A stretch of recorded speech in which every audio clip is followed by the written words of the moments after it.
if you've only been using traditional methods to practice your listening skills in English, there are probably a lot of words that you have not learnt and you still do not understand. And these are words that are used commonly by native English speakers in real life. And when it comes to slang terms, even if you choose not to use them in your everyday life, they are still very important to at least understand so that you're capable of communicating with English speakers who are of a different age bracket than yourself. Today, we're going to go over 10 slang terms in the English language that you may or may not have heard of. The first term is the word yeet. Now, the word yeet is referring to throwing something or moving something with a strong amount of force or enthusiasm. So, for example, he yeeted the ball across the room. So that means he would have thrown a ball across the room with a very strong amount of force or enthusiasm.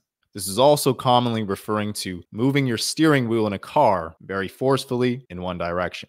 A lot of slang words in English are making reference to pop culture and music. So it is also important to immerse yourself in English culture if you are to understand what these words mean and where they were even referenced from. The next word is lit. Now, if something is lit, it just means that it's exciting or highly enjoyable. So for example, the party last night was lit. In some cases, but less commonly, the word lit can be referring to somebody who is drunk. So for example, he got too lit last night because he had too much to drink.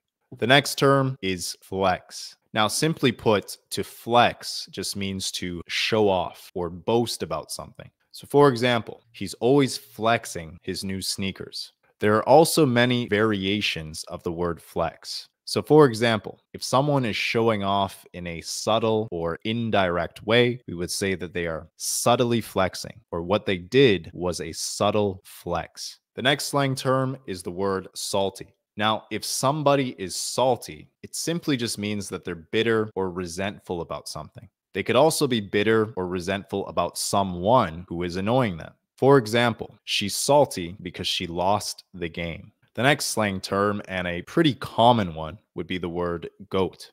GOAT is simply just an acronym that is referring to the greatest of all time. For example, Michael Jordan is the GOAT of basketball. The next slang term is the word whack. If something is whack, it just means that it's lame, weird, uncool, or disappointing. For example, that movie was whack. I fell asleep halfway through. The next slang term is the word clout. Now, in a nutshell, simply put, the word clout is just referring to having influence. This is particularly referring to someone with influence on social media or someone who is popular. For example, she gained clout after her video went viral. The next slang term is bad. Now, this one is a bit of an oxymoron because the term bad is actually being used in a positive context when it's used as a slang term. Bad, as a slang term, is referring to someone who is physically attractive, typically a female. For example, she's bad. I can't stop thinking about her.